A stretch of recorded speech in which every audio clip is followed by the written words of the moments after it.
Afrika. Tinotenda Mwari wakatuma poromwa zvaAfrica mazano kupesira kuzorodza vanotenda. Akatidzidzisa manamatiro akare ari kunamatwa zvino achanamatwa nokusingaperi. Akadzidziswa nomuranda waMwari poromwa zvaAfrica pamakore okutanga. Chechi isati yatumidzwa kuti The African Apostolic Church ichiri kunzi muZemeni. Muranda waMwari Ernest poromwa zvaAfrica aiti iye nevaiva navo vaenda nevatendi kundonamata Mwari usiku hwose vasingakotsiri, kusika vamwe vanga vachinamata navo vapindwa nemweya waSatani vakabatwa negodo guru kwazvo, kuti vachida kudzivisa nzira dzokunamata Mwari, kuti vanhu varege kunamata Mwari mwene muzokwadi. Kusika mufundisi Levi Wright avatendera kuti namatai manamatiro iwayo, nokuti vaiti vachinamata vanhu vane mweya yetsvina yaibuda muzita raJesu wakatuma poromwa zvaAfrica, vane matambudziko achipera muzita raJesu wakatuma poromwa zvaAfrica. Ndokunamata kwakanamatwa naEriya, akati akapfugama pamberi paMwari akanamata apedza kupisira chibayiro, kudenga kukaburuka gore ranga rakaita sechanza, mvura ikanaya panguva yanga nemakore anopfuura 3 nemwedzi 6 Afrika yedu.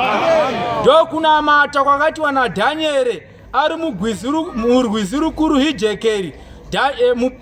Mutumwa waJehovha Gabhirieri akaburuka kudenga, meso ake akanga achipenya semazhanje emoto, uye muchiuno make akasungira bhanire raibwinya sendarama. Akauya kuna Dhanieri akati, Dhanieri, tarira ndauya nemhinduro yeminyengetero yako, asi panguva yevhiki 2 ndanga ndiri muchadenga ndichirwisana nemweya yavadzivisi, mweya yaSatani yange akabata minyengetero yako kuti tirege kusvika panyika Afrika yedu.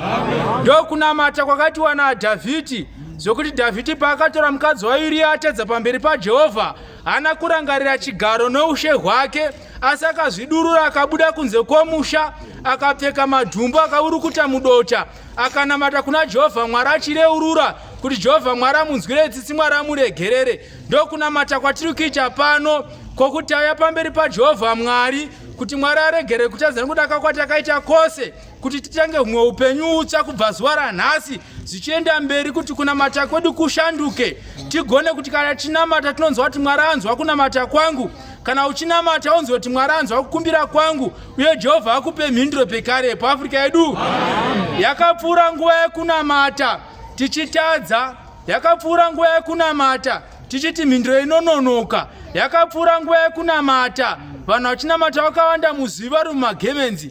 Nguva yatava nguva yekunamata vanhu vachinamata Mwari mwene muzokwadi, ndo nguva yechemerwa naporomwa zvaAfrica, kuti nguva yeye kana ikasvika vanhu vachatungamirwa namweya mutsvene, vanhu havachatsvake manamatiro akarongwa ekuti musaenda kumaso eusiku, musanamata muchiita mapungwe.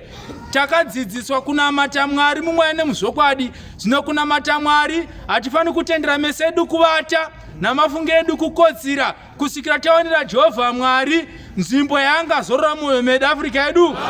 Ino inguva yekureurura nokutenda zvatakaitirwa naJehovha Mwari. Kudzai Jehovha! Kudzai Jehovha!